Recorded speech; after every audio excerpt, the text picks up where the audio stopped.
Jackie Kenner, welcome to Truckin' On. Thank you. Thank you for having me. So glad we can make it happen. Same. The first time I've met you in real life. Yeah.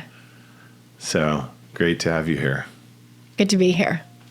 Have you been in Dallas your whole life? I was born in Denton. Okay. In Little Elm, actually. And then, funnily enough, the hospital where I was born was turned into the dorms at North Texas. I mean, it was knocked down, but dorms were built there, and that's where I went to undergrad. Yeah. My ex-wife, mother of my children, is from Denton. Mm-hmm. She went to Denton High for a while, and then Liberty. Okay. I was in Amarillo for high school, but then came back to Denton for undergrad. We're getting there the long way a little bit. I met you or found out about you through our mutual friend, Cynthia Cramblett. Love her. A Truckin' On podcast guest as well. Yep. And she started telling me about you probably like a year and a half ago, right when we met. She was telling me about you, so I started listening to your podcast. And I don't want to introduce what you do, so I'm going to let you introduce what you do.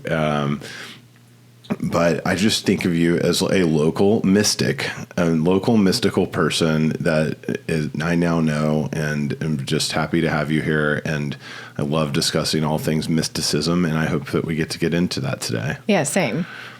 So I do like to start with ages 12 to 22. So if you want to start there, then we can begin the journey. Okay. And feel free to go earlier if you would like to. So if there's like anything really important that occurred before age 12, feel free to bring that in. 22 is the interesting cutoff because 23 was like the most unhinged year of my life. It's a way better story. So I would tack on a year.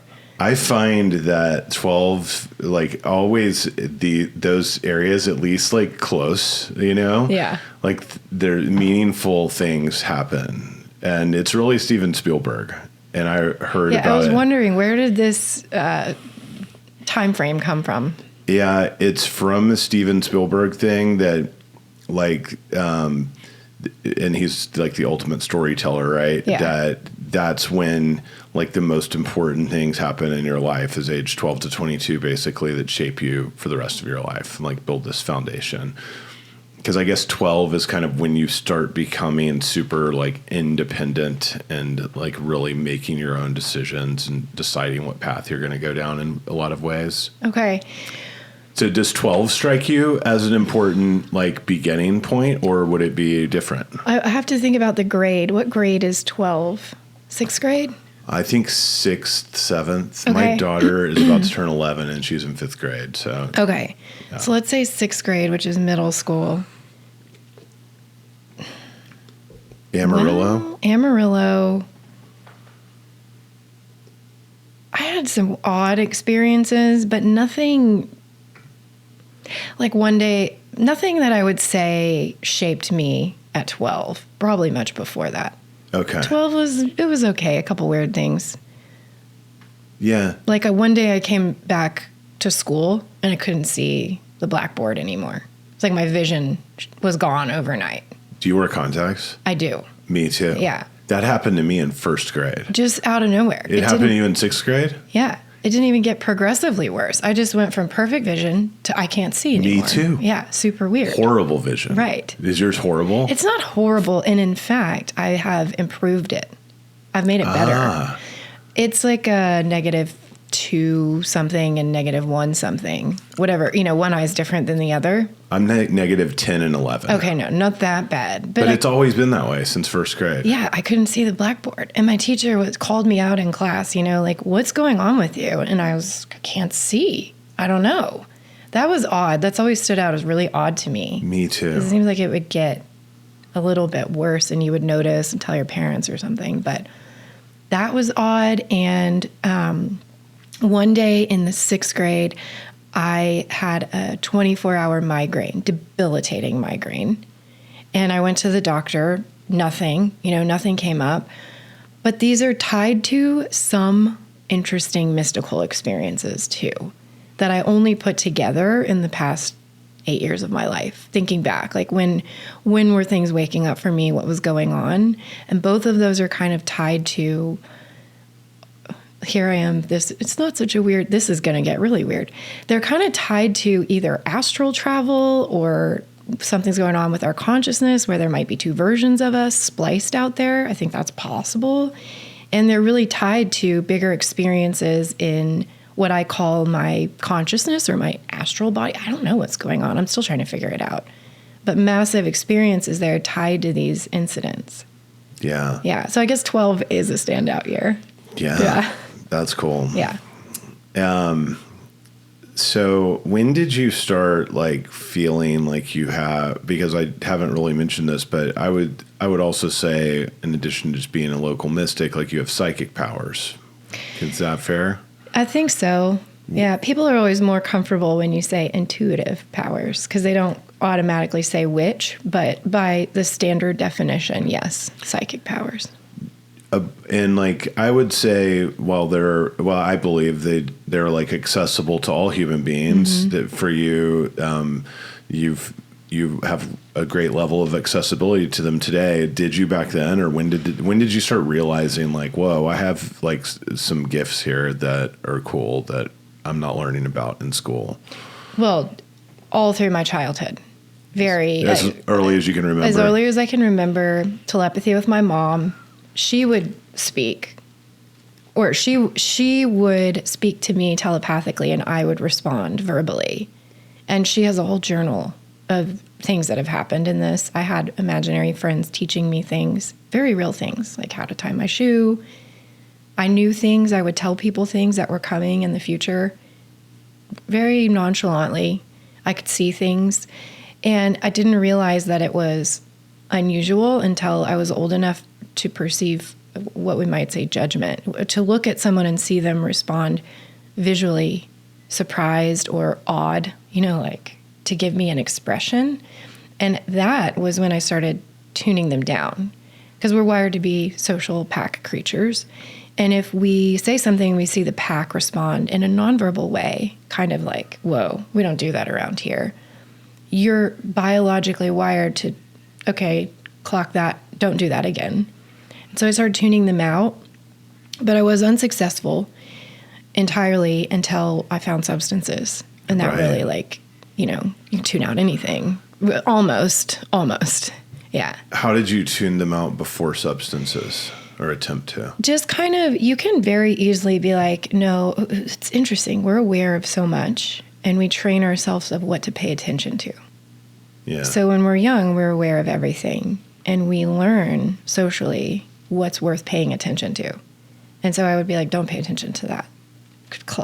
Just, no, we're not. And you train your brain what's important.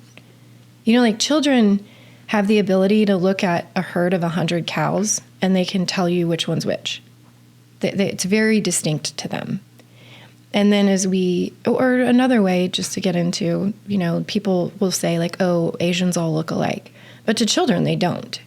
And then as we get older, we decide, do I need to differentiate between that or not? And an Asian would say all white people look the same. Because you're learning in my day-to-day life, what do I need to pay attention to in order for me to thrive, to live, to thrive? And so I just told myself, you don't need this. Don't pay attention to this. Like children stop being able to differentiate between a herd of 100 black cows. You're like, oh, I don't know which one's which. That's why we tag their ears. But when you're younger, you can. But it's not important, unless I guess you're a rancher. And even then, I think it's not important. Yeah. And I remember when I was young, probably high school age, I remembered everything. And I got annoyed at my parents or teachers when they didn't remember details. Yeah. And I was thinking to myself, I remember this strange little moment in time where I was like, I'm never going to forget things. Of course, at age 46. Yeah. I don't remember anyone's name. I don't remember any details. I just saw this band play on Saturday night. I saw them play probably 6 months ago. I know it was in 2024. I don't even remember what month it was. Like my brain does not remember things like it once did.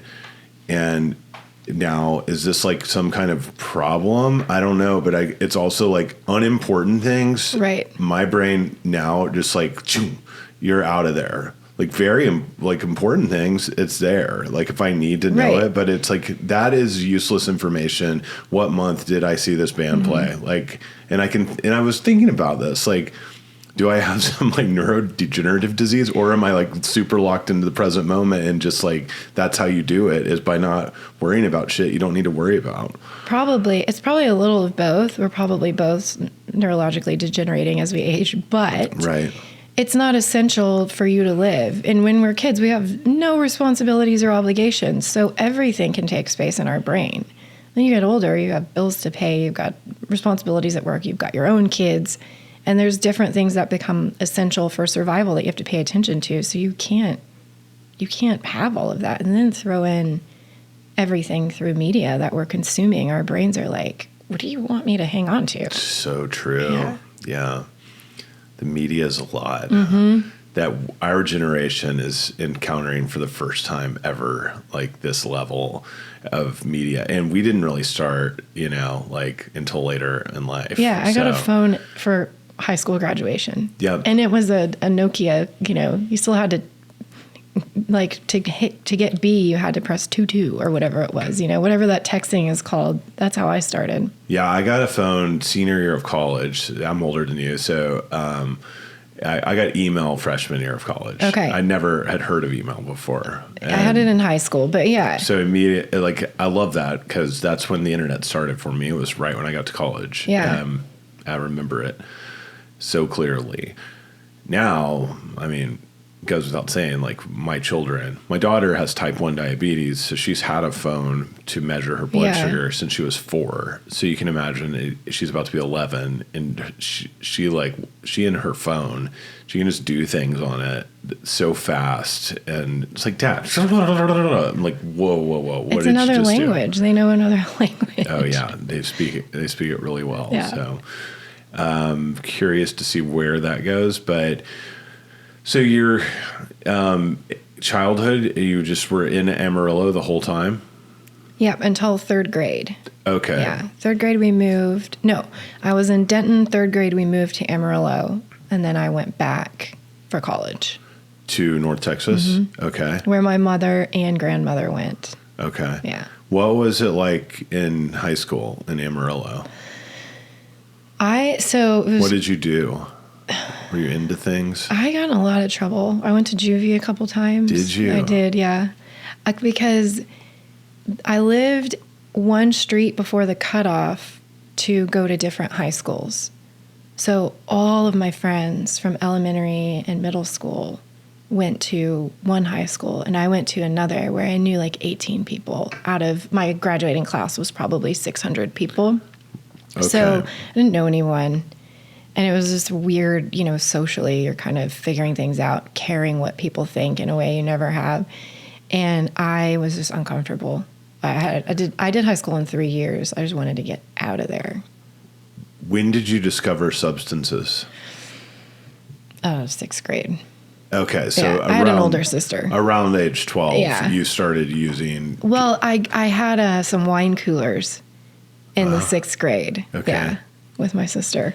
Yeah. But didn't get really, didn't get troublesome until high school, really. Just like testing the waters a little bit, like sneaking wine coolers here and there, and just alcohol? No, I also discovered pills because my mom had a lot of them, which is super common back then.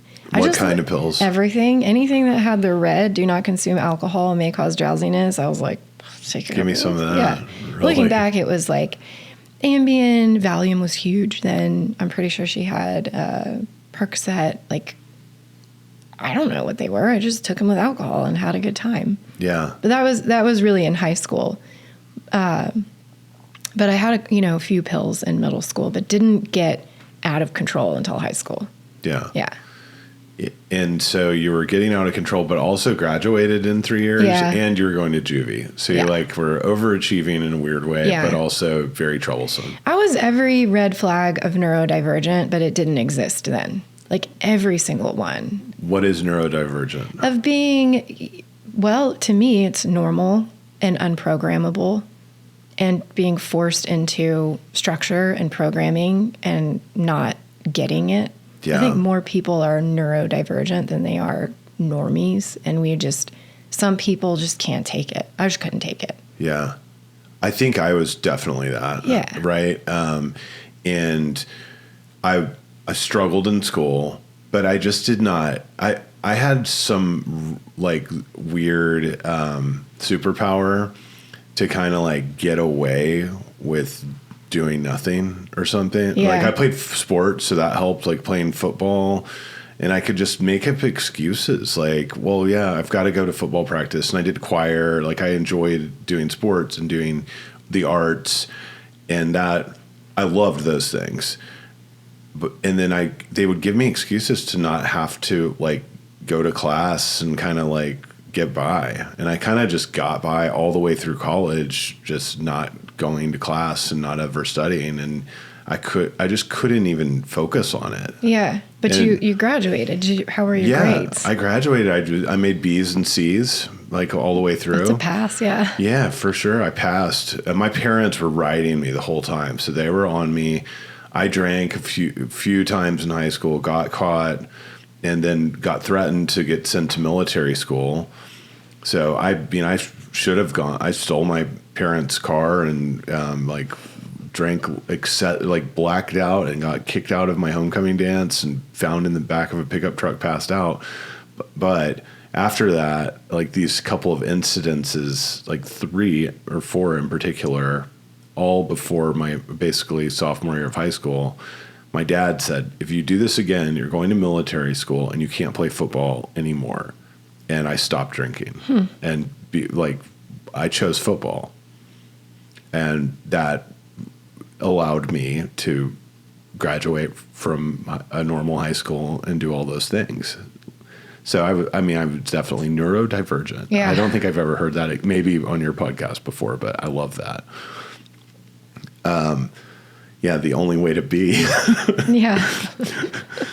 You know what's really funny is like people that I think did not have as much trouble with that have more trouble in like real life. Like maybe people that I knew growing up that were really good at school and like following the rules and never in trouble. Yeah. Like some of them struggle, I think, more when you get into the land of real life where there's options. There's not so many rules, and you have to be able to discern and make the best choice. And they didn't train themselves there's to. options and gray area everywhere. And, yeah, for sure. Yeah, and I guess like that was always kind of how I viewed everything, right? To a degree. Yeah. So anyway, but you got out, you got into college, so you were smart. Yeah, I was probably a semi-prodigy. Got it. I mean, I flew through, went to grad school, was done by 21, honors. I just flew through all of it. I did college in 3 years, grad school in 1.5, although I went to a grad school that had a different structure and got out when my friends were still in college. Did you party through college? Oh, yeah. Yeah. Yeah. Alcohol, pills?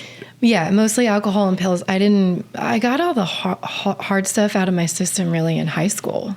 I really didn't do any, are pills hard? I don't know, but I took pills and drank. Yeah. Yeah. Yeah, I don't know. I think alcohol's hard. It's Yeah. like a hard drug right It there. is because it's so easily available and it's easy to. And it's culturally accepted to get drunk. Yeah, especially in college. Oh, yeah. Yeah. Encouraged. Mm-hmm. That's when I started drinking again. In college. Yeah. I didn't really until I got into college, and then my parent, it's like football. I'm going to college to play football, and like whatever, I'm 18 years old, I can pull it off.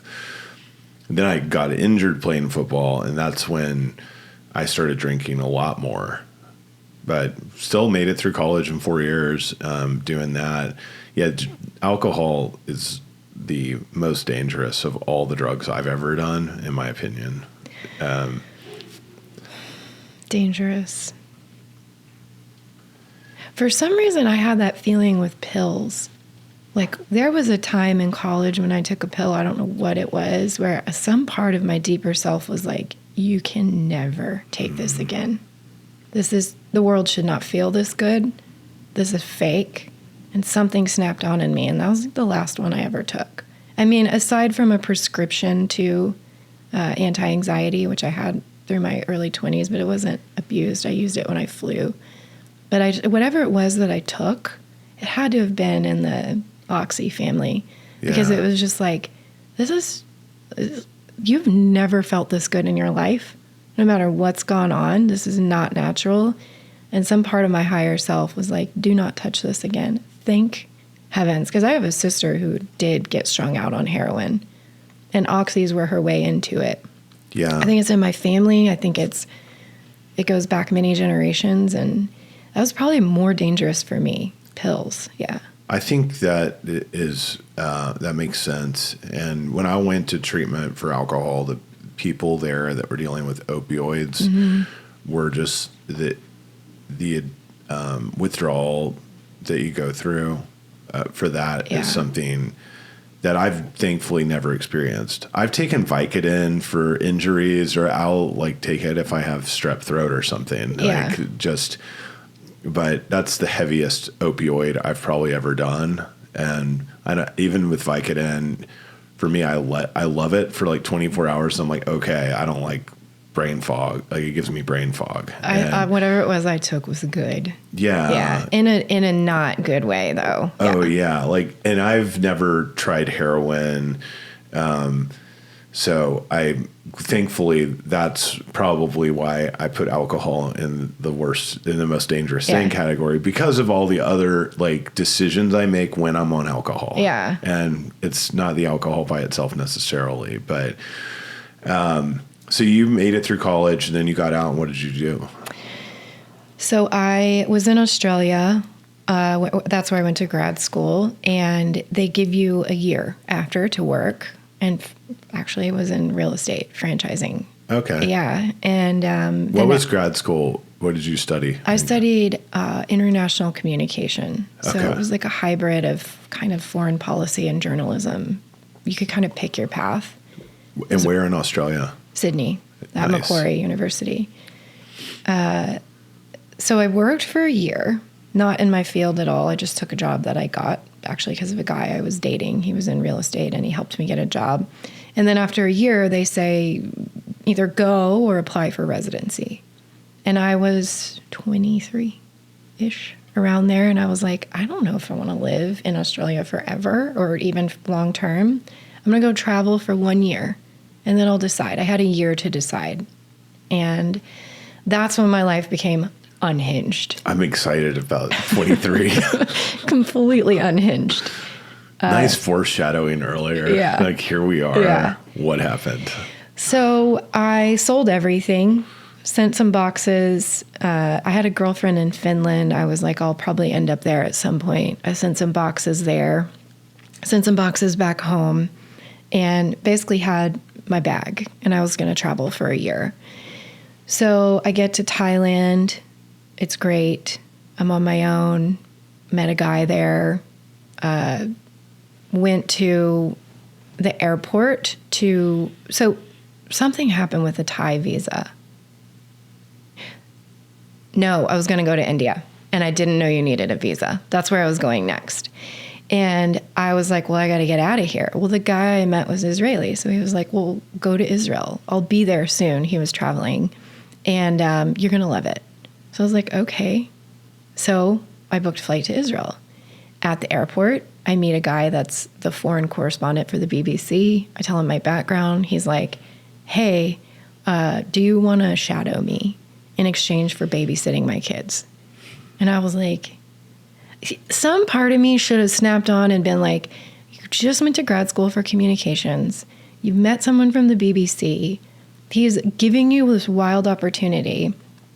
Like, get your crap together. I said yes. I did it. I hung out in Israel for a while, and I shadowed him, and I got to go around to all these different areas. And then he sent me to Why am I blanking on the name? Cyprus. He sent me to Cyprus for the weekend to renew my visa and come back. And when I came back in, I got deported. I had to go in a holding cell overnight. I got put on an airplane. I didn't know where I was going. And I got sent back to Cyprus.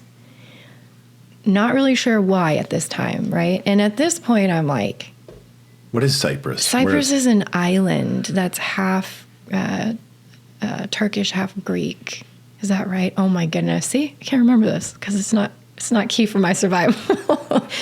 But it was like a version of, I was living in Jerusalem. It was like a version of it. There's a wall, it's split. There was a lot of political turmoil, but people don't pay taxes there. So there's a lot of editing crews that live in Cyprus. And I needed to re-up my visa to be in Israel. They don't have defined visa. They decide upon entry to keep their country safe. So I went out, I came back in, they said no. I went through intensive search multiple times, all my stuff, full body, got put in a holding cell, like handcuffed, driven across the tarmac, put in a holding cell. I think that exists by the airport. I'm not really sure how far I went. Spent the whole night chatting with the guards. Was picked up in the morning, handcuffed, by two guys with like AK-47s, by the way. Taken to a ramp on an airplane and walked up the ramp where the fully loaded plane, everyone was waiting on me, and I'm sandwiched between these two guards. And they walk me to my spot, they hand my passport to the flight attendant, and they sit me down. No explanation about what is going on, only you're not welcome in our country. And I'd been there for 7 or 8 months. I got there in January and left in July, 7 months. And I'm like, what is going on? So I go back to Cyprus. And I learned a year later that they docked me for espionage. Like I was flagged for espionage. And Cyprus is where things really cut loose because all my identity was gone at this point. I wasn't traveling at my own free will. I was forced into a weird situation. I was disconnected from all of my things now, which were in Jerusalem. I couldn't tell people what I was doing, which is surprisingly important. If somebody asks you, like, "Hey, what do you do? What are you up to? What do you do? Tell me about you." And I'm like, I have no answer anymore.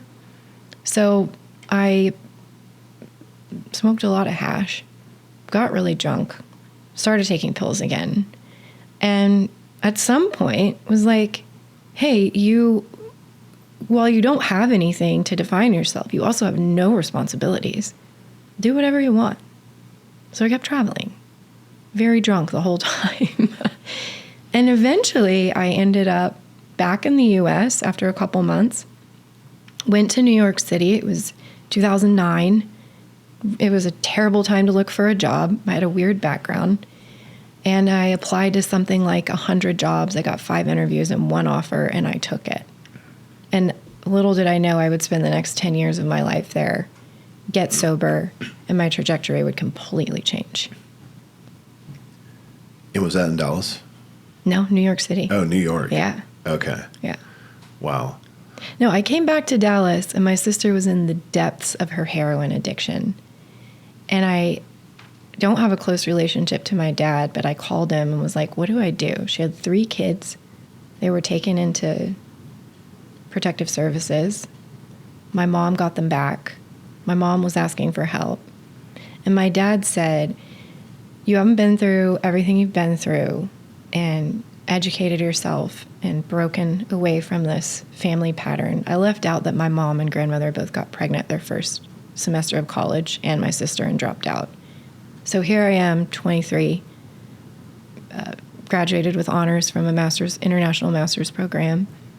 My whole life ahead of me, and my dad said to me, pack your bags, baby girl, and get out of here. And I called a friend and was like, I don't know where to go. I don't have a car. I don't have a lot of money left. I spent it all. And he lived in Teaneck, New Jersey. He was an Orthodox Jew, like practicing kosher practices within their house. And he was like, we have a spare room. You can come stay with us. And I did. I lived an Orthodox Jewish lifestyle for 6 weeks until I found an apartment and a job in New York City. And that really changed my life. Probably that sentence from my dad. Get out of here. Yeah. Were your parents still married? No. No. My mom left my dad for a woman, and my dad remarried. Both of them stayed with their second partner. How old were you when they split? 9 months old. Oh, okay. Yeah. Early. Yeah. And did they both live in Amarillo, or were they like living in the same town, or did you go from town to town to see each Town of your to parents? town. My dad's in Valley View, Okay. which is, an hour north of Dallas. Yeah. Yeah. And he's been there since forever. Yeah. Okay. And then, but you were living with your mom basically in Amarillo, and then Yeah. got it. And what happened to your sister? Is she okay? Yeah, she ended up getting arrested for being high in a school zone and having I think she was doing meth or ice on her, and went to jail and then into an optional rehab from jail, got sober, got out, got her kids back, got married. Clean and sober? Clean and sober. Good for her. Ish now. I mean, there's always more to the story. Her partner, the father of her 3 kids, was murdered about 6 weeks after he got out of jail. So she remarried, had 2 more kids. They split up. She married again, had another kid. So how many kids? 6. Oh, man. And 3, 2 in physical Jackie. form baby daddies. Yeah, and 1 spirit daddy. Wow. Yeah. So that's a whole other, but she's okay now, which is really, when she was in rehab, they told us she has a 6% chance. With the things she was taking and what she was doing, she was a 6% shot at sobriety. And that was 10 years ago. So she really kind of beat the odds for what she was doing. Yeah. Yeah.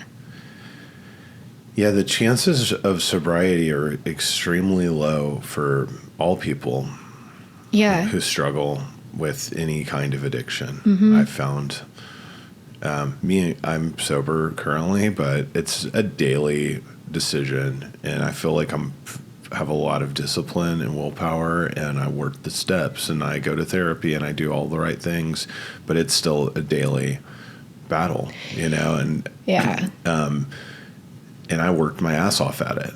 So I know if I don't, it's as easy as, I'm going to drink today and go down that path. Yeah. And to justify it, like, I'll be okay. It's funny we were talking about the most like hard drugs, right? But actually sobriety is the most raw dog shit you can do. Oh, yeah. It is so hard. So good. It is That's so so hard. true. Yeah. It is its own thing. I think about it all the time. Like, how crazy it is to be sober, and like the thoughts that go through my mind. Because I'll just go off on a tangent of where I could be going. And then you pull yourself back in and you're like doing this, and there's like this. And it's also, I love I was told once, like, the butterfly cannot fly back inside the chrysalis. So once you get sober and start into recovery, going back to the place of mindless drinking and having fun and hanging out at the bar, that's not even possible for me anymore. Like, you can give me all the drugs and alcohol, and it's still, I have a level of consciousness that can't be changed now, and I can't ever enjoy it like I once did, which is kind of annoying sometimes. Yeah. Which I think about a lot. And it's a great reason to not drink again, because it's like, well, it's not going to be as fun as when you drank when you were 23 years old. Never. So that's funny. I got sober at 23. Okay. Which is 17 years ago now. Amazing. Yeah. And congrats on your sobriety too. Thanso I went into programs. I did not get sober when I was 23, well, though. But still, it's a feat. Yeah. I went into programs for help, and met with a woman. And after our first meeting, she closed the book that we were using, and she said, "Congratulations, I just fucked up your sobriety." And I was like, "What?" But it's true. It's exactly what you're saying. Like, you will never drink the same again. No. Like your sobriety is completely different because it's what you're saying. If you drink or use again, or wait, no, yeah, maybe she said I just fucked up your drinking. Yeah, That's what it was. Yeah, congratulations. Way better punchline. I just fucked up your drinking. Yeah. Because now you know what you're doing. Now you've identified it. Now you're aware. Now you're committing to saying, I am the problem. Not the alcohol. I am the problem. Drinking, the drugs, whatever, are my solution. And that was it. And you can't go back with the same disregard. Like, I didn't think about it when I was in college.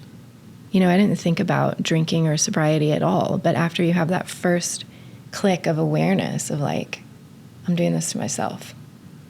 I thought it was awesome. Yeah. I wrote songs about it. About drinking? Oh, yeah. I had an album called Drunk Life. Yeah. Like, this is how you live life. And I thought I had discovered, like, the secret antidote for life is to get drunk all the time. And so here's a question. Have you ever found that relief again? Yeah, I think so. It's just different. Yeah. But it's better now. It's even though like I ruined my drinking's been ruined for me for sure, but this is better. Like on this side of it, for sure. Like I have hit a place. I've quit multiple times. Yeah. Currently, like approaching 18 months probably of absolute sobriety from everything. And each time I've relapsed has just been kind of these different perspectives. But the last time I only relapsed for 2 weeks. And I had one kind of wild night. And then other than that, I was actually dialed in nicely. I was proud of myself. I just drank beer and wine. I didn't even get drunk, except for the one time. And I quit easily because my daughter basically was like, why are you drinking? I thought you didn't drink. I was like, I don't know. It's a stupid idea. You're right. I'm quitting. And I quit. And it's just funny, like the layers of it. But I remember explaining also, like to my daughter, and I went on a date, and the person I was dating, I'd only drank for 2 weeks. So before those 2 weeks, I had told her that I don't drink. Yeah. And then I drank on a plane flight because I got accidentally served alcohol on it. And then I have a date. It's like, well, I actually did drink yesterday on this plane ride. And you can just see the look of fear in this woman's eyes, like, oh, God, are you okay? And then it becomes like, my life is so much easier and I'm more at peace when I don't have to fucking explain why I'm drinking to people. Yeah. I've been so vocal about my sobriety for the last decade that when I do drink, people are like, are you okay? Yeah. And I might even be okay, but just explaining it to people takes so much energy. And it dawned on me, like, I am truly at peace. Like I feel so good being sober, and it makes my life so much easier that this sober drug, I finally like feel like I'm building up a tolerance to where it doesn't fuck me up as much as it once did. Yeah. And that's cool. Yeah. Because and now that helps me stay sober too, because it's like I never thought of it as being the hardest drug before, but it is the hardest drug. But once you can like tame that drug, or you build a tolerance to it or whatever it is, and you start riding that bull, like then it becomes like you become good at it.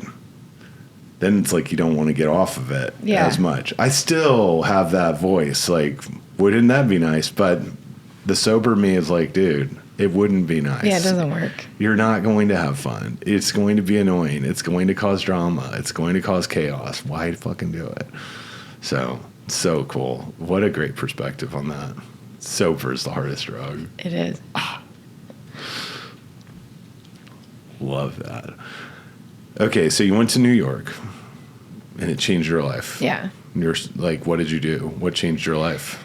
So I got a job at a management consulting firm, which was unheard of because they only hired Ivy League consultants. And I sort of got in through the side door. The CMO said, you have the background, you have the grades, you have the accomplishments, but we don't recruit from these schools.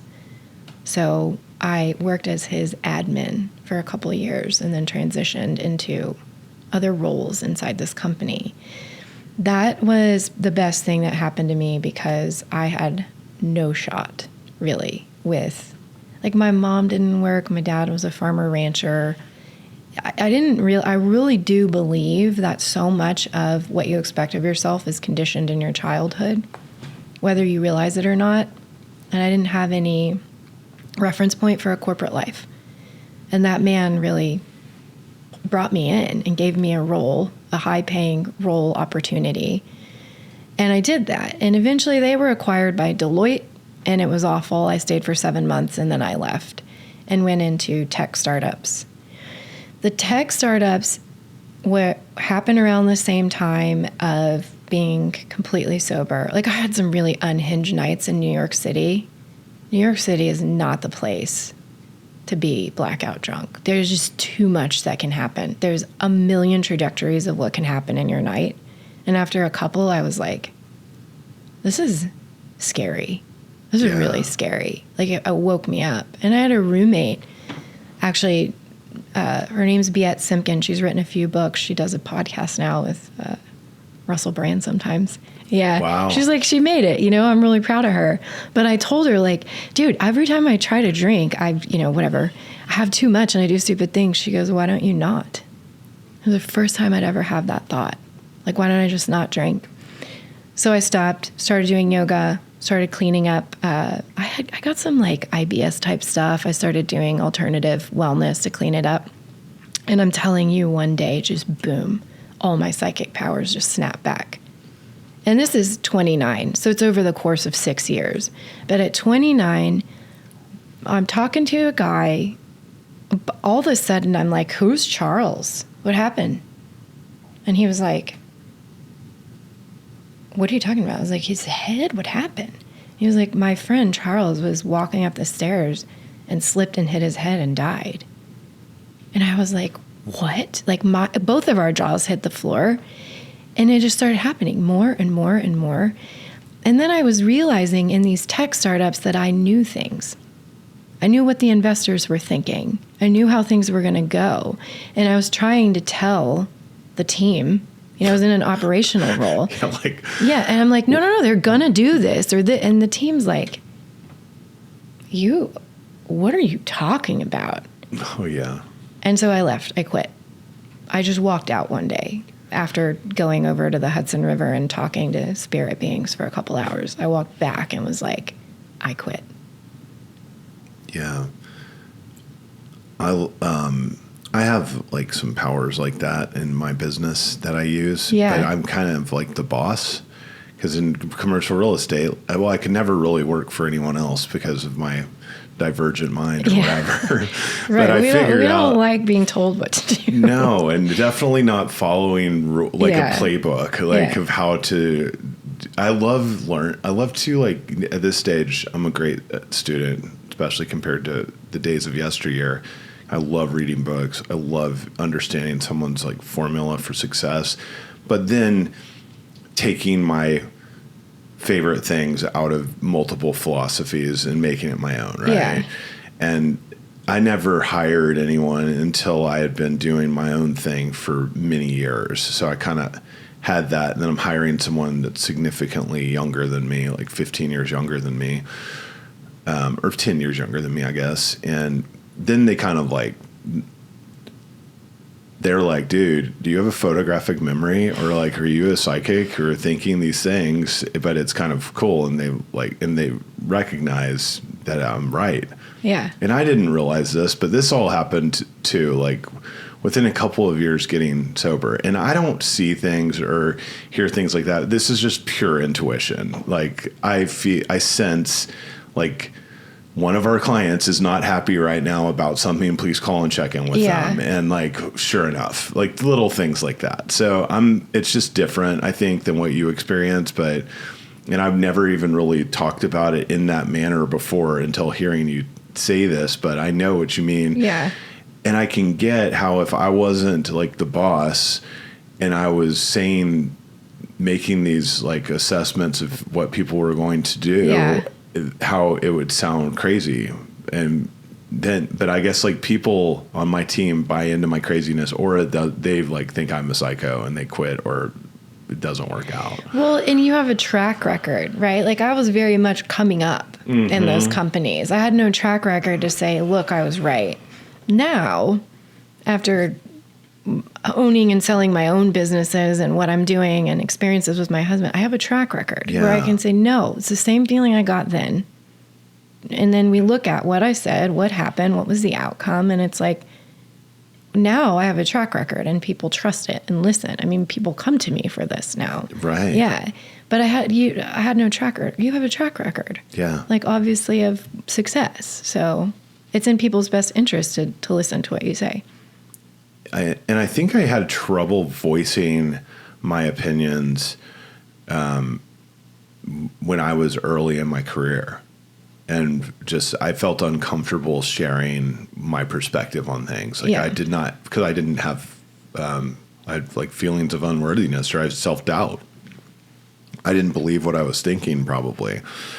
And then that eventually led to so much like just like resentment and fear and shame that it almost became impossible to work with others because I never felt like I could fully be myself. Yeah. But when I left in commercial real estate, you can just get a job and they'll give you an office and a desk and a phone, and like you're on your own. It's 100% commission. Good luck. Yeah. And that world really appealed to me because it's like, okay, it's just me and my head, and we can go like attack this thing and go ask for help when needed, but not have this dynamic of someone telling me what to do all the time and me just keeping my mouth shut, like, because was just kind of like too nervous to respond, you know?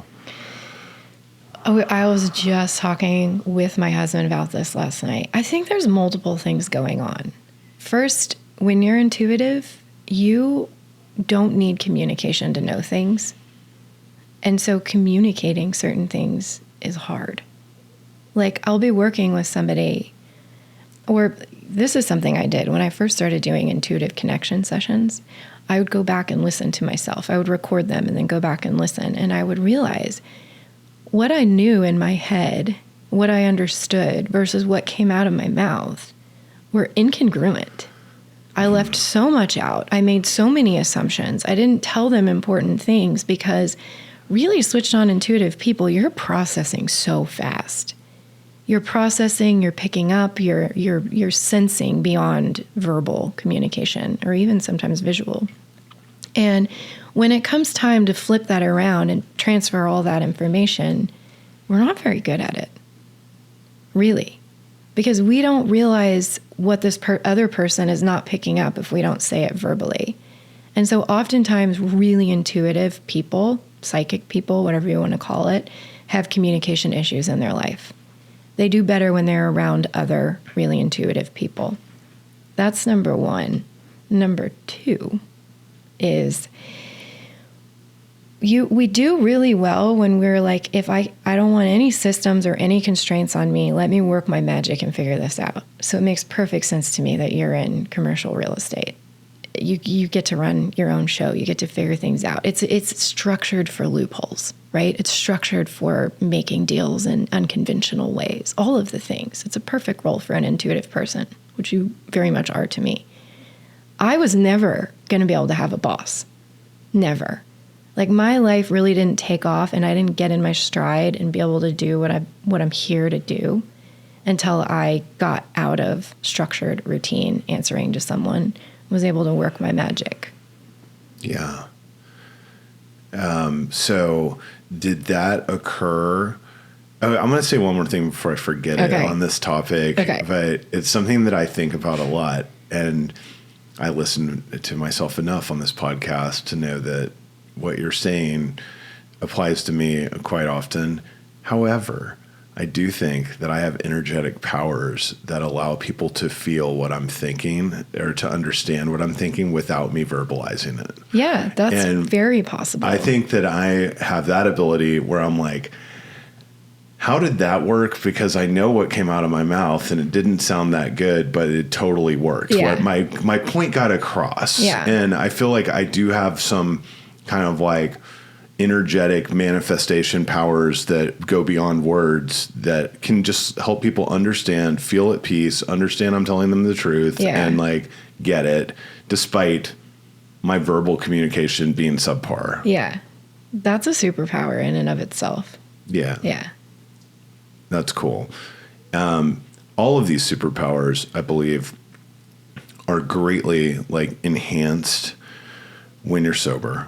Mm-hmm, and sure. When you're living in like alignment and you're telling the truth and like choosing peace over chaos, basically, which becomes its own little drug and its own simple program of living. Once you start choosing the peace over the chaos, then all of these things, like the powers exponentially multiply. For me, at least, or it's just like the flow. I call it living in neutral. So there's two ways that are proven to activate higher sensing: being in a state of bliss, which is why people who have these really religious experiences often feel connected. They receive information, and being neutral. And neutral is your flow state. It's your nothing's bothering me. I'm not holding resentments. Nothing's distorting my energy. I'm just here. I'm calm. And that is the second way that you can really tune into what I call the unseen world. So doing the work to be calm and peaceful, just in a neutral state. I'm not necessarily in any kind of bliss or excited, but I'm also not bothered by anything. Yeah. Is when intuition, abilities, connection flow. So finding that calm peace is going to give you a more connected life, connected to what's available to all of us if you can tap in. That's cool. The neutral. Yeah. I like that. And I've done like the psychedelics before and had these really extreme occurrences, which I think were cool, but not sustainable and not something that it never appealed to me to like go I knew that it wasn't the answer to keep having intense psychedelic experiences via drugs. Yeah. Did I want to? Part of the addict in me probably wanted to, and the shortcut taker in me wanted to. But I knew deep down, like for me at least, like maybe for some people that is their path and that's what they need to be doing. But for me, it's like, no, that's your glimpse. Now go figure this out, how to get there on your own. And I think like living in that neutral feels like, it feels right to me. Yeah. Where it just, and I know when I'm in it and I know when I get out of it, I can almost, I'm good at identifying like, here's why I'm out of it. Yeah. And I might choose to keep eating In-N-Out Burger for 4 days in a row because I'm feeling fucking depressed. Yeah. But I know eventually I'm going to stop. Yeah. And then I'll get my shit together and then I'll get back into neutral. I like that. That's cool. Okay. So then you left the job. Yeah, left the job. And your powers are kicking in. What happened? Well, I start teaching yoga. I start offering connection sessions is what I called them. And I had just enough background in the tech world and business world to know, like, I can't support my New York City life on $40 sessions. And $40 an hour yoga, even if I work full time, I'm not going to pay my rent. It's crazy. New York City's so expensive.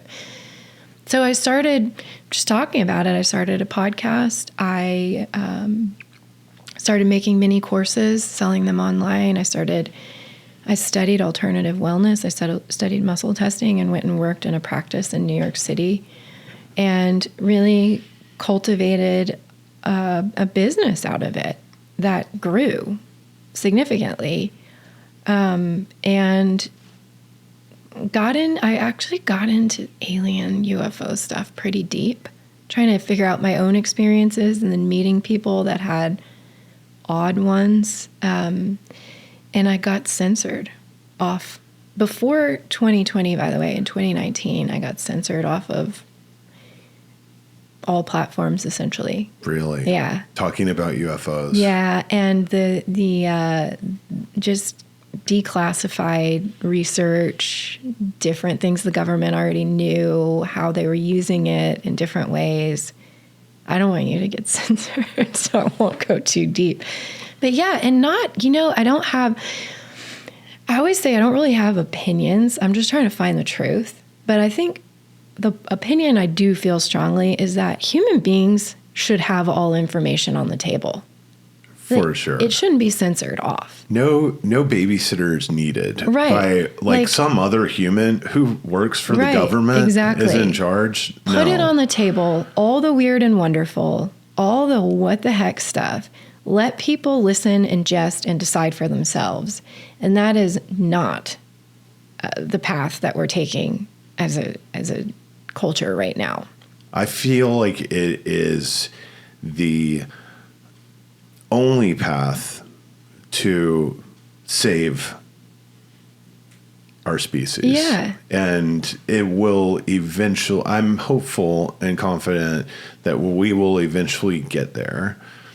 And I do believe that there is like a rapid evolution that's possible for human beings that's in this time and in this era that can occur, where more and more people start developing their abilities, their intuition, their like telepathy, things like that.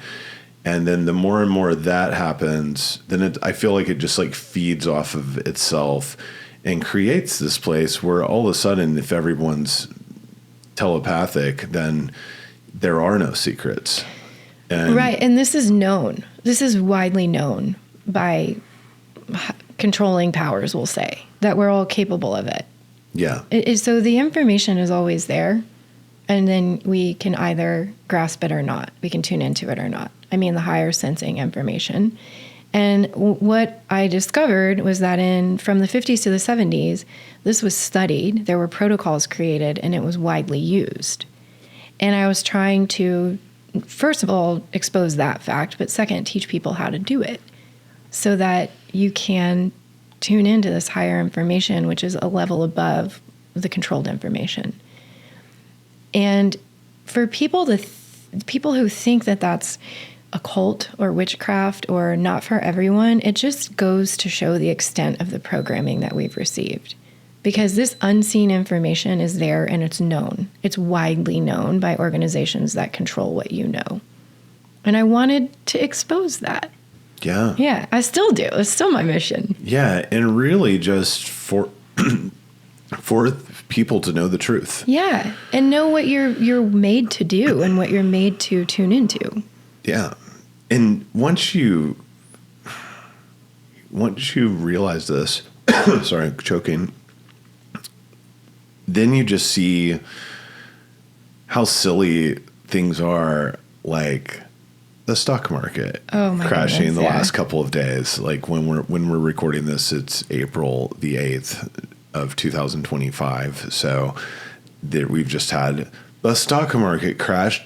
I mean, I saw a meme from one of my like Republican friends that said something like, wow, all of a sudden my friends who have not paid their college loans off yet are experts on the stock market. Right. Like, and it's seriously like so many of my friends who I do not think about as knowing shit about money. Yeah. Not that that's good or bad. It just is what it is. It's so are talking weird. about the stock market. It's so weird. Like, and what to do about the stock market. Like people that are not able to pay their fucking rent. And when this happens to me, and I'm in corporate America for 20 years, I work with the largest companies in the world. I know extremely wealthy people. I'm calling the richest people I know. Like I got a list of like 10 of them that I'm friends with. And like, what are you doing? Like with this that's going on. What do you buying? What do you think? Yeah. What are you buying? Well, how long do you think it's going to last? What's going to happen? Certainly, all I'm doing is asking questions. And like to people that have made shitloads of money off of the stock market and investing. And like, I want to go learn from all of them and hear, what do you think? And I understand that or just like this fear and control spigot mentality where then you're just under this control. But when you see the control happening to people, it's just like, oh my God. It's like when I used to drink and have fun doing it and not have a care in the world. Okay. But then, whew, I got to go back to the stock market. Yeah. I got to go back to this for a second because this is the most insane programming stuff ever. 80% of the stocks in the U.S. are owned by 10% of people. And the next, 10% are owned by the next 10% of people. That second stat, I don't remember exactly, but I know 10% of the U.S. population owns 80% of the stock market. What the fuck are you even talking about right now when people are like, oh, the stock's crashing? How much do you really have? How much did you really lose? Because the people who have the 80% are buying and they're excited. And this is where people lose logic. But 401ks, are you going to sell your 401k tomorrow? You can just take a little bit out? What's actually going on? And people lose all control and all logic and just start spewing headlines. And to me, it's like, this is not based on any kind of data. And that's when you know it's a psyop. This is a psyop. Oh, yeah. I'm going to call it. This is a psyop. I agree. Yeah. And you just see the reactions. And because you know what people aren't thinking about? Is their psychic powers. Right, exactly. They're thinking about the whole world is coming to an end and the US economy. I mean, I have plenty of smart friends who are also so scared that this may be some type of recession that we never come back from and have so much fear because they're they're being programmed by the psyop. But then it's it doesn't matter if that happens. It doesn't matter where your money was. We're screwed. Yeah. This is what I'm saying. There's no logic. We're not screwed. It's going to come back. And don't you kind of feel 2009, 2020, 2025, whatever. I kind of had that response of why are we even talking about this anymore? It's coming back. All I know is that in 2020, I was getting divorced and I owned 3 houses simultaneously. Oh boy. And I didn't know if I was ever going to get a commission again. And that stock market dropped and I was like, I wish I had money right now to go buy. Yeah, exactly. There's... Let's hope we don't see anything crazier than COVID quarantine in our lifetimes. It just wouldn't. Maybe we will, but that was just a really scary thing for me at that time and for everyone. But yeah, for something else crazy to come along now after experiencing that, it's like when something like this happens, I've been waiting for this to happen. I've got cash in a money market account, waiting. Yeah. And same. I'm telling my Merrill Lynch advisor, I'm waiting. He's like, Ward, you can't time the market. It's fucked up shit is happening, bro. There's no way it doesn't happen. And I don't know when, but it's going to happen. And this might be nothing like what just happened in the last 4 days. And it might be, we experience even more extremes. I'm actually telling him that. It's I don't think this is the end of it. But there's something weird coming for sure. But I don't think that's a bad thing. No. Just I want to be positioned. I did not invest all of my money that's sitting on the sidelines this week. I did 10% of it. Yeah. And then I'm going to wait. It's basically every 10% it goes down, then I'll put another 10% of my cash into it. And if it goes back up again, great. And then I'll just keep the cash sitting there and whatever. I'm acknowledging that not everybody has cash set aside. But what I want to call out is that the vast majority of the population do not own enough of the market for the impact that the media is talking about on their day-to-day lives. It's not possible. Yes. And also, just the point of selling when it's going down. Yeah. I think everyone who does own stocks, they understand not to do that. Right. I really have not watched the market until this happened. And then I'm okay, because that's a whole nother part of my spiritual practice is I stopped day trading and I stopped looking at the market. You can't day trade. Yeah. Yeah. It statistically is not a good strategy. It's buy and hold. buy good companies and hold. It's not time in the market. It's time in the market. Yeah, exactly. Exactly. So I always tell my husband and his friends, buy companies you believe in and leave it alone. And then one of my mentors told me one time when I was thinking of selling because I got scared, he said, don't lose your balls on the rock, which means it comes from Hawaii where people want to go cliff jumping and they climb up this big hill. And they're going to do it and they're hyped about it and all their friends are watching and people are going to cheer. And they get to the top on the rock and it's time to jump. Half of people back out. Selling low is doing that. It's losing your nerve on the rock. If you believe in the company and you watch historically 100% comeback rate and you sell, you climbed a really big cliff to do something and you chickened out. You lost your nerve on the rock. Do not sell when it's low. Yeah. And I have to tell, and these guys do it anyways. Yeah. They sell. And I'm like, what are you doing? You have to stay, what's the expression? Keep your nerve. Yeah. You're right. I mean, I've done it before. Oh, yeah. I almost did. Now it's like, it's the same energy as me drinking again. Like, don't do it. Yeah. But I might.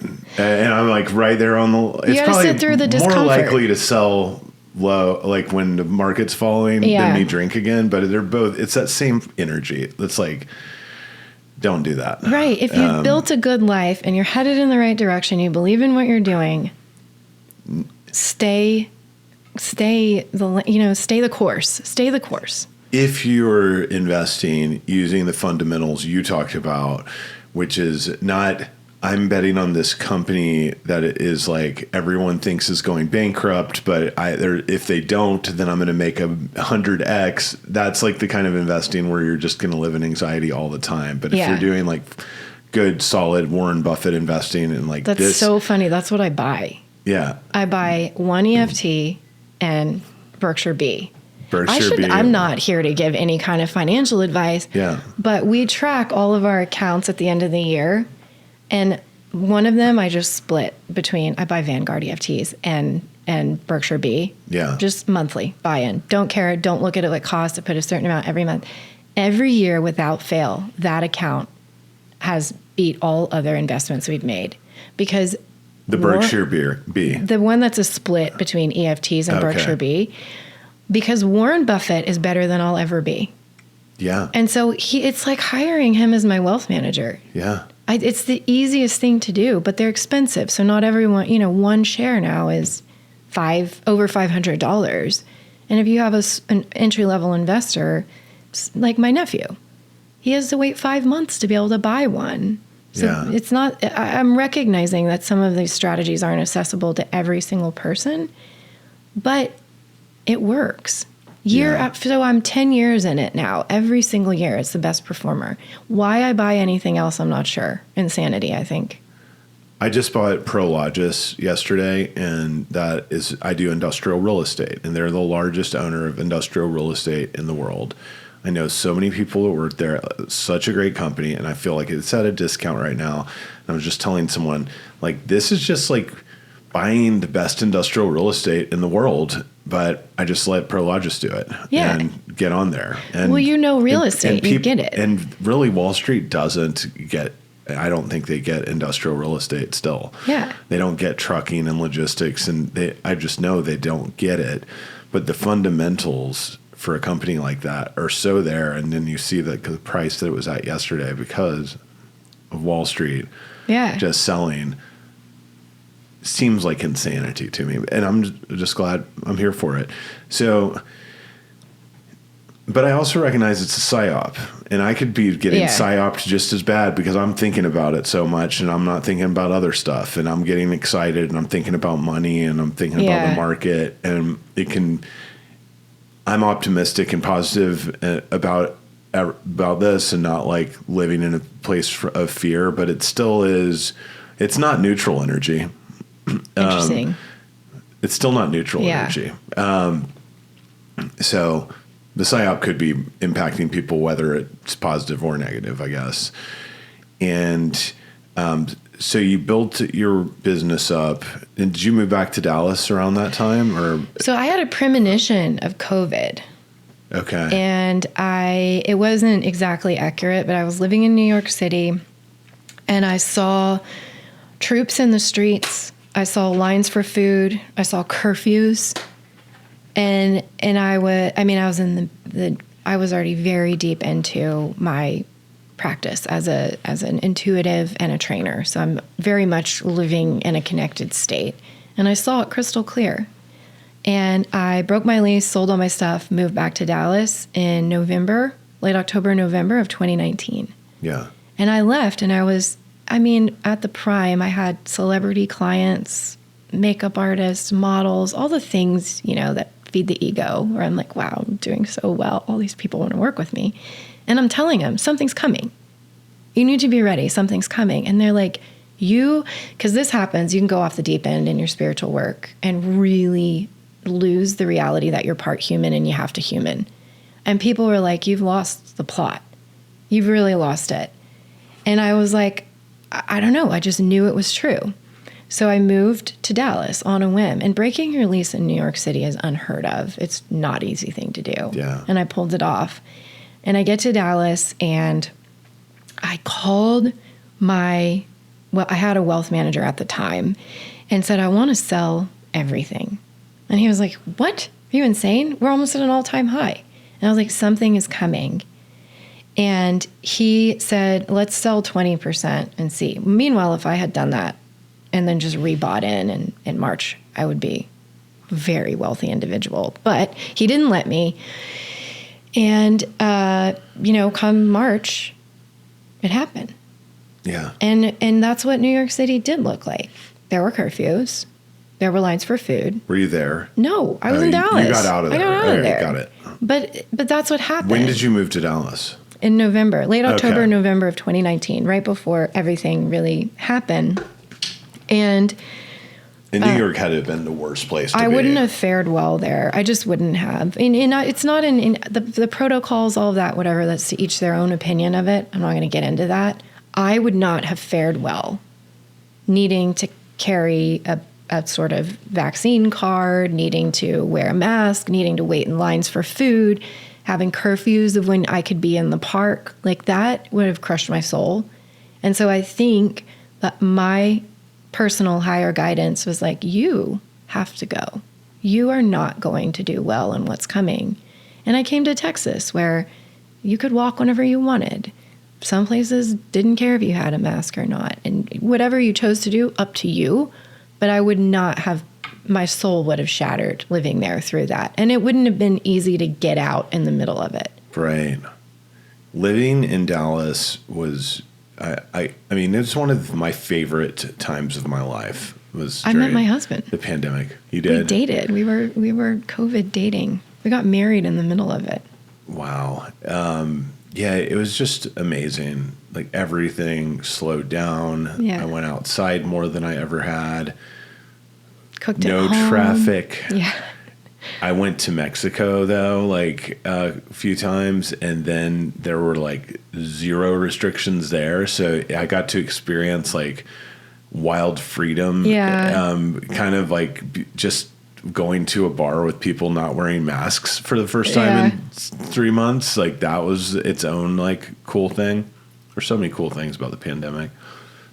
And yeah, it forever changed me. Yeah, it was a great time to date, honestly, because we just committed to only date each other. We didn't know what was going on. I was like, I don't want you hanging out with some COVID carrier and bringing it to me. Yeah. So we got this like exclusive dating experience that I think is not that common anymore. Yeah. I was dating during that. I was freshly divorced, so I was like dating, and it was really weird because I had never dated since I dated my ex-wife, like in 2006. So I'd never been on a dating app. You were rusty. I was really like excited about dating apps, thinking this will be fun. And I was not going to like not be on the dating app because COVID happened. So I was just like brand new to dating on a dating app during the pandemic and having weird dates, like I'm sure. first dates at people's houses, like going over to a woman's like apartment and like watching a movie, and like I've never even met them before. It was really odd. I'm a large man and covered in tattoos, and I think my energy, like I can immediately like make people feel comfortable, but still, Yeah. I'm sensitive to that. Like, it's okay. Yeah. Like, I'm nice. I'm a nice guy. Call your friend, dude, like to let him know, like you can give him my cell phone number or whatever. Like Google me. So the crazy. Let's see.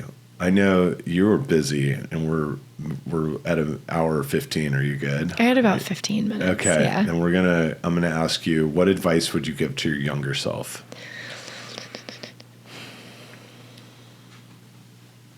Just follow your interests. Yeah. Yeah. Follow your interests, really.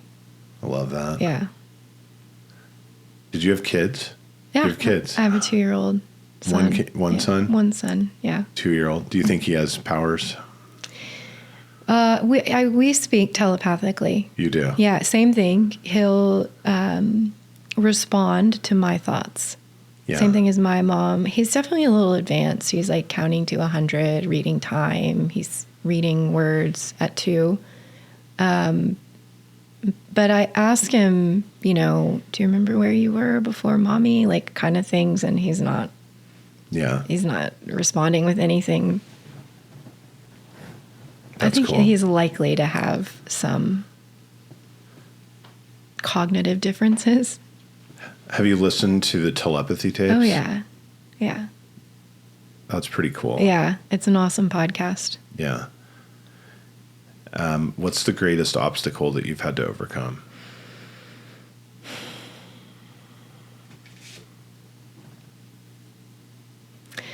I think my mental patterns. Yeah. Just like, what do you mean by that? Well, like growing up, we were below poverty line. Nobody went to college or tried. I said that tried and had babies and kind of scrapped by. My parents were okay. And I was just thinking about this in our earlier conversation, like getting into the corporate world and realizing like I never saw myself here. I didn't visualize this. I don't have a roadmap. I don't think I belong here was a big one.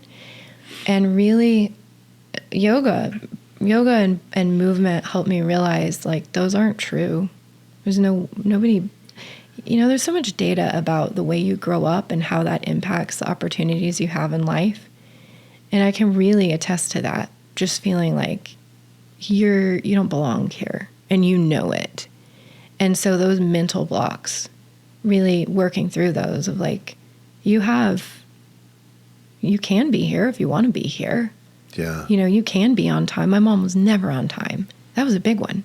Well, you can be on time. Like who your parents are actually has nothing to do with you. That was a massive breakthrough for me. The mother of my children is time challenged.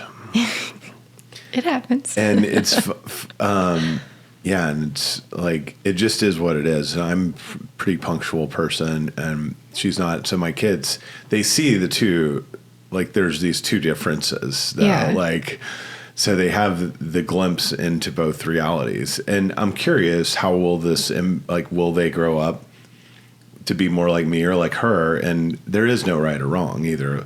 I tell Gina all the time, it's like, I wish I could be late everywhere and just be la-di-daing around and not worried about such things. Like that's kind of its own little blessing that you are not impacted by being late. Because, she may be though. She may be. It all, because you're late.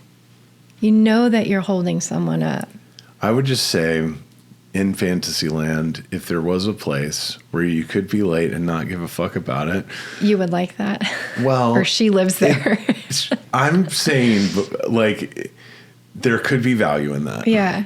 Whether she lives there or it's possible or not. Like, I try to just see, like, the bright side of it. Like, I think that's cool that you're late all the time and, like, and clearly not give a fuck about it. Like, But it is interesting the impact that will have on your kids, and if they understand that it's actually their choice. I mean, this goes way, way, way deep into epigenetics. So if you realize that what I believe or what I've witnessed, I will carry with me as a vibration, you can, like, I'm the only female in my family that doesn't have thyroid issues, because I understood it all starts with what I believe is possible for me.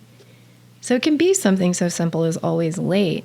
But if you're constantly saying, well, you know, the men in our family always get burned in business, somebody always comes after us, the likelihood of that happening for your son are high, because we're programming that vibration and those beliefs, and it goes all the way into epigenetics. And so there's just a lot there. So if you can kind of tackle your mental constructs and your beliefs, and then understand changing the environment of your genes, you can become whoever you want. Yeah. And for me, as a parent, I've just been really pouring myself into this philosophy of choosing peace over chaos. Yeah. Right. And like, I want my home to be a nice, clean, peaceful place. I want, when you're with me, I'm never rushing. I'm never late. Yeah. We're always early. And we understand how time works, and we're doing this, and like, to live in that manner so that when they're with me, there's going to be the peaceful vibe, because that's all I can do. Like, right, is like my time with them. And then when they're not with me, I mean, that's just part of being divorced and being a single parent. Yeah. And there's value though to not, to like doing things a different way. That I just try my best over here. I know she tries her best over there, and I surrender to like, that's it. And I'm not in the business of like getting to play a role in that side of like in their mom's life anymore, because we're divorced. Practicing acceptance, right? I accept that is what it is. Yeah. So anyway, a few final questions for you. What's your favorite restaurant?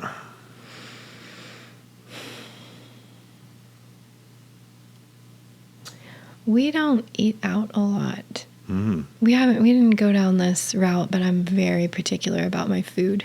Okay. Very. So I would say in Dallas, HG. Oh, yeah? Yeah. That's a nice, clean HG's food. up there, yeah. Shout out to those guys. They just stopped using seed oils. Oh, really? Yeah. And I like Origin in Dallas. Yeah. Yeah, I like that I can choose certain things that I want. You know, do I want avocado oil or whatever, peanut oil, whatever their choices are. And Bella Green. Yeah. I said 3, but those are my top picks for clean eating in Dallas. I love all of those places, especially Origin. Yeah, Origin's cool. Chris, the manager, who have you been enough to know he always wears the same shirt? No. He always wears the same shirt. I used to go there for lunch every day Okay. for, years. The steak and eggs is really good. We were always dinner goers. Okay. We eat out less, especially now with a toddler, because it's just not a pleasant experience. But I asked Chris once, like, do you wash that shirt every night? And he said, no, I have 7. Yeah. Same shirt. I have a lot of those outfits. You do? Yeah. I have multiple black Henley shirts, which is my like work outfit. And like, I have these sweaters that I have multiple that are just like navy blue, this blue, but lots of black t-shirts It's and convenient. black shirts. Yeah. It's like Steve Jobs' approach. Exactly. I don't want to make a decision on that. Yeah. What about a book that you recommend? For what? I saw that in your questions. I was like, I'm going to need more parameters here. How about since you're an author of books, why don't you tell me which book you would recommend people read of yours, and then which book do you recommend that people read to change the way they think about the world? The book I want people to read is Project Star Maker, which was a collaboration. I co-authored it with another person, And it's based on the premise that our souls are stars. Stars are the origination of our consciousness, and that we can splice out into many offshoots and have simultaneous lives, maybe all on Earth, maybe in different places. That's the book I want everyone to read. When I recommend it, do people like it? Not usually. It's just too far from the average person's starting point. If people are going 10, it's an 80. Yeah. So only the people at 70 really like it. But I do think we should probably consider consciousness in a much bigger way and what's possible. And then if you overlay that with what people say about seeing a big light, if they have a near-death experience or, there's a lot there to unpack. So that one. And then to change your perspective of the world. Is that what you asked? I guess, but that sounds like it does that. Yeah. Same book. But if I was going to tell anyone to change their perspective of the world, it's called The Man Who Mistook His Wife for a Hat. I think people should read that and understand that our brains work in different ways, and people don't even realize that they're compensating for divergence until someone points it out to them, and how long we can go in our lives not realizing not everyone thinks the way we do. Yeah. It's a nonfiction. It's case studies of people with cognitive differences. Yeah. It's fascinating. That's awesome. Yeah. Do you have a favorite quote? Finish what you start. Love that. Yeah. Favorite song? Crazy Game of Poker by OAR. Do you know that one? I don't. Okay. Let me think of one that a lot of people will know. No, I think that's the point. Okay. There's a certain version, though. You got to get a certain live version of it. Okay. Yeah. Send it to me, okay. And I'll send it to Logan, and he'll put it in the show notes. Okay. I ask every guest, have you ever had a mystical experience? Oh, boy. Now we have like a few more minutes left, so I'll let you end with that. Like if you want to pick out like one. So, I mean, obviously we've already discussed 50, but yeah. I feel like we haven't even scratched the surface there.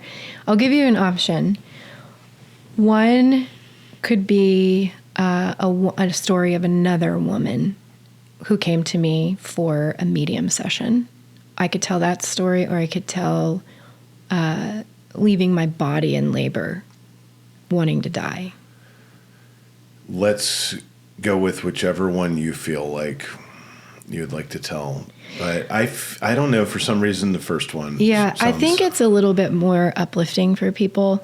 So a woman came to me. She wanted to know, she was living in Europe. She wanted to know if she should go to this country or that country for her next teaching assignment. She taught English. And her mother had recently passed. She actually came to me because her kitchen cabinets were open out of nowhere. And this is a common thing. Spirits will work through electronics and wind because it's easy, and animals, actually. It's easy. There's an easy way for spirits to get into this sort of frequency. And so when she asked me about her cabinets, I had said, well, do you have a certain ceramic bowl on the table that belonged to your mother? And she said, yes, right by the cabinet. And I said, it's not a haunting. It's just your mother trying to get your attention. And she was like, about what? And I said, well, I don't know. What's going on? What are you trying to decide? And she told me then, I would like to know which country I should go to. And I'm not in the business of telling people what to do. And oftentimes spirit doesn't either. They'll just show which one has a high energetic charge. But ultimately we have free will. That's, in my experience, that's completely true. But her mom said, you, very stern, you tell her to go home. And I said it like that. I said, your mom said, you tell her to go home. Very short and stern. And she was like, I don't want to go home. She was from Scotland. Why would I go home? I think it was between France and Spain. She could go. And she's like, I don't want to do that. And I said, you have to decide, take it to your heart center, make your own choice. And this is the thing. I have clients all over the world. I sometimes don't know what happens. They'll have their Zoom call session. That's it. I don't know. She booked another session probably 18 months later. And I remembered her, which is another thing. I don't always remember details because I do so many that, and if you're really present in the moment, you're not hanging on to the data or information. And I said, so where'd you end up? I was thinking she was going to say France, honestly. And she was like, well, I went home. And I was like, you did? And she was like, yeah, I just did. It didn't make sense, but I did. And I spent incredibly beautiful time with my father in our childhood home. Best time of my life. And he died 6 weeks later. Wow. Yeah. That is amazing. What a gift. Think her mom knew and wanted her to go. Hell yeah. But I'm also like skeptic enough to be like, could be a coincidence. You never know. It worked out though. Yeah. So cool. Jackie Kenner, thanks for being here. Thank you for having me. How do people track you down if they want to book a session or ask for investment advice? Do not. I just want to reiterate that I'm hard-headed when I believe something. I know that strategy is not right for You're everyone. on my list of people now. So. It's not right for everyone. So I have Instagram, Jackie.Kenner, and theconnectionsmethod.com. It is not easy always to get a session, so I have different ways to connect through a sort of library of resources and Q&As and stuff. Amazing. That's all I got for you today. Beautiful. Thanks for trucking on. Yeah, I appreciate being here. Peace.